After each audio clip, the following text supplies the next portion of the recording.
नमस्कार, आप देख रहे हैं ग्रेटर जम्मू और मैं हूं आपके साथ नीतू सिंह। भारत में सिटीजन अमेंडमेंट एक्ट लागू हो चुका है, जिसको लेकर कई सारे लोग इसका विरोध भी कर रहे हैं और कई लोग खुशियां भी मना रहे हैं। इस पर क्या कुछ कहना चाहते हैं शिवसेना अध्यक्ष जम्मू कश्मीर मनीष साहनी जी। सर, CAA जो है एक्ट वो लागू हो गया है भारत में, किस तरह से देखते हैं आप इसको? देखिए, कल 2 महत्वपूर्ण फैसले आए हैं। केंद्र सरकार की तरफ से सीएए लागू किया गया। मैं कहता हूं कि सुप्रीम कोर्ट की तरफ से जो निर्देश दिए गए हैं उसको भी ज़रूर याद करना चाहिए कि सुप्रीम कोर्ट ने जो है इलेक्टोरल बॉन्ड को लेकर जो है वो निर्देश जारी किए हैं, जिसका भी हम पुरजोर स्वागत करते हैं। सीएए का हमें किसी तरह का विरोध नहीं है। देखिए, मगर इसकी टाइमिंग पर ज़रूर हम सवाल खड़े करना चाहते हैं कि लोकसभा चुनाव सर पर हैं। सुप्रीम कोर्ट का निर्णय आया था अभी हाल ही के अंदर, जो कल निर्णय दिया था उन्होंने इलेक्टोरल बॉन्ड को लेकर, उसमें बहुत सारे अभी खुलासे होने बाकी हैं। 1-2 दिन के अंदर तमाम पार्टियों के जो है वो खुलासे होने शुरू हो जाएंगे। कहीं ना कहीं हमें लगता है कि इन खुलासों से जनता का ध्यान भटकाने के लिए जो है वो केंद्र सरकार ने आनन फानन के अंदर सीएए को लागू कर दिया है। सर, आज जो है इलेक्शन कमीशन ऑफ इंडिया की टीम जो है 3 दिवसीय दौरे पर है जम्मू कश्मीर में। क्या लगता है कि आपको, जिस तरह से ये भी अटकलें लगाई जा रही हैं कि लोकसभा इलेक्शन के साथ साथ जम्मू में भी विधानसभा इलेक्शन के चांसेस जो हैं काफ़ी ज़्यादा हैं, क्या लगता है कि इसको लेकर क्या कुछ कहेंगे? देखिए, बिल्कुल हम स्वागत करेंगे और होने भी चाहिए। मैं तो कहता हूं कि लोकसभा चुनावों से पहले क्यों ना जम्मू कश्मीर के अंदर विधानसभा चुनाव करवा दिए जाएं। अगर एक साथ भी करवाते हैं तो हम इनका स्वागत करेंगे, इसमें कोई, मगर कहीं ना कहीं हमारी परेशानियां भी हैं, हमारे आरोप भी हैं, हमारी शिकायतें भी हैं, जिसको लिए बिल्कुल हमने सोचा है कि इलेक्शन कमीशन की टीम को भी इन तमाम परेशानियों से, इन शिकायतों से अवगत करवाया जाएगा। देखिए, एक तरफ इलेक्शन कमीशन भी लगातार दावे कर रहा है, जनता से अपील की जा रही है, मतदाताओं से कि बढ़ चढ़कर जो है वो वोट किए जाएं, तमाम जो है फ्री एंड फेयर इलेक्शन होने का भी दावा किया जा रहा है। मगर हमारा आरोप है कि कहीं ना कहीं शिवसेना के साथ सौतेला व्यवहार किया जा रहा है। एक सोची समझी रणनीति के तहत शिवसेना को अपने लोकतांत्रिक अधिकारों से, संवैधानिक अधिकारों से दूर रखने का प्रयास किया जा रहा है। देखिए, जम्मू कश्मीर अति संवेदनशील इलाका है, आतंकवादी यहाँ पिछले 35 सालों से सक्रिय हैं। तो हमेशा जब भी हम पार्टी का प्रचार प्रसार करने के लिए कहीं जाते हैं, पार्टी का विस्तार करने के लिए दूर दराज इलाकों में जाते हैं, तो हमेशा हमारे नेताओं के मन के अंदर किसी अनहोनी होने का अंदेशा बना रहता है। तो लगातार हम अपील कर रहे हैं, जम्मू कश्मीर के माननीय उपराज्यपाल से अपील कर चुके हैं, डीजीपी से अपील कर चुके हैं, मुख्य सचिव से अपील कर चुके हैं कि जम्मू कश्मीर तमाम, जैसे आपने सत्ताधारी पार्टियों के बीजेपी नेताओं के पास सुरक्षा है, इसके साथ साथ बीजेपी की चहेती पार्टियां जो रातों रात बनती हैं और सुबह जो है उनको आवास भी सरकारी मिल जाते हैं, कार्यालय भी सरकारी मिल जाते हैं और बड़ी बड़ी सुरक्षा की गाड़ियां भी मिल जाती हैं। मगर शिवसेना नेताओं को सुरक्षा क्यों नहीं दी जा रही? इसके साथ साथ हम जब कभी प्रचार प्रसार करने के लिए जाते हैं तो हमें प्रशासन को इतला करने के बावजूद उसकी अनुमति नहीं दी जाती, रिटर्न में हमें अनुमति नहीं दी जाती।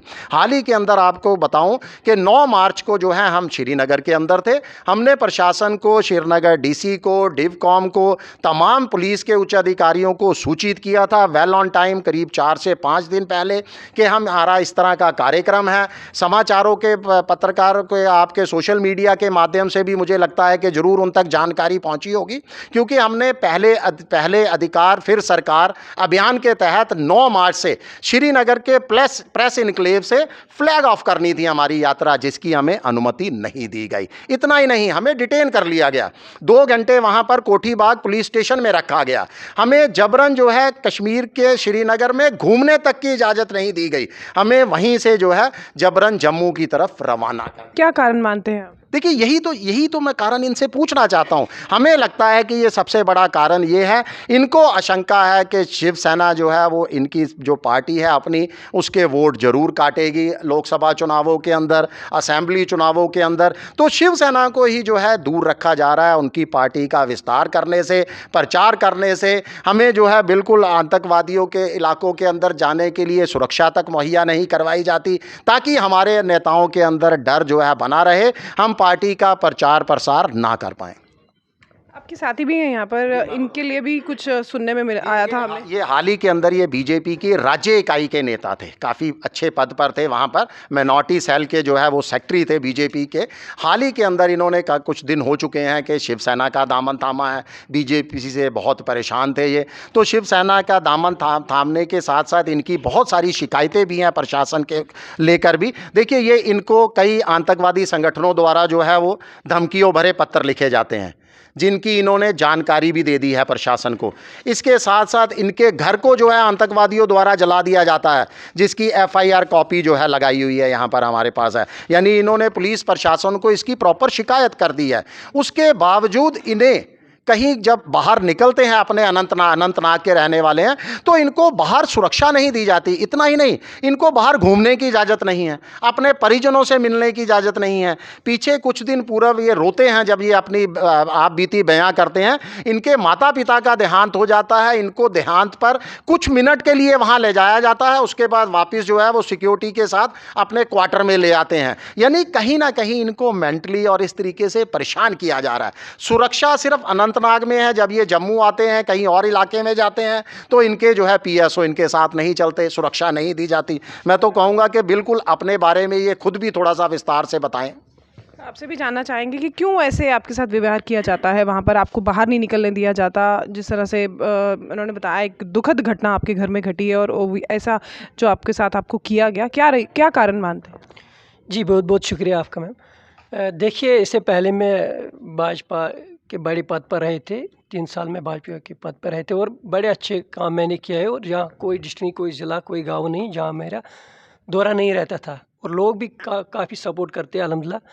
तो कुछ बीजेपी के वहाँ नेता थे जिनने मुझ पर दबाव डाला था कि फिर मैंने बीजेपी को लीव किया था, उसको छोड़कर शिवसेना का दामन थामा है।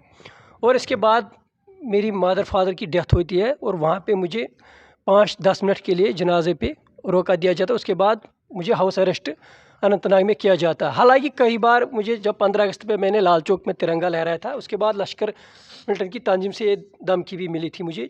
तो उस टाइम मुझे ड्यूकाम साहब भी था, जूनियर कमिश्नर साहब, उसने भी मेरा स्वागत किया था। हालांकि उसका नाम भी इसमें मेंशन किया गया था कि आप हिंदुओं के साथ आप कुफार हो। तो उसके बाद मुझे घर पे अटैक किया जाता है। इसके बाद ये TRF की तंजीम से भी मुझे धमकी मिलती है। पाकिस्तान में इसमें FIR भी लग चुकी है। जो मेरे क्वार्टर के बाहर एक पुलिस चौकी है, वहाँ से FIR भी कापी भी मिल जाती है। उसके बाद मेरे घर पे अटैक किया जाता है, ये भी पुलिस स्टेशन सदर अनंतनाग की कापी है। लेकिन इसके बावजूद भी मुझे सुरक्षा नहीं दी जाती है। तो मैं कहना चाहता हूँ आज एडमिनिस्ट्रेशन से कि इस तरह अगर आगे कोई भी घटना हुई या मेरे परिवार पे, इसके जिम्मेदार एडमिनिस्ट्रेशन होगी। तो जैसे कि आपने देखा, यहाँ पर थे शिवसेना प्रभारी जम्मू कश्मीर मनीष साहनी जी, जिनका ये कहना है कि लोकसभा इलेक्शन के लिए कहीं ना कहीं बीजेपी सरकार जो है शिवसेना को आगे आने नहीं देना चाह रही, क्योंकि उन्हें लगता है कि कड़ी टक्कर जो है शिवसेना उन्हें दे सकती है। क्या कुछ कहना चाहते हैं आप इस वीडियो के बारे में? कमेंट सेक्शन में कमेंट करके हमें ज़रूर बताइएगा। तब तक के लिए मुझे दीजिए इजाज़त। कैमरामैन अजय जाड़ू के साथ मैं नीतू सिंह, ग्रेटर जम्मू के लिए। धन्यवाद।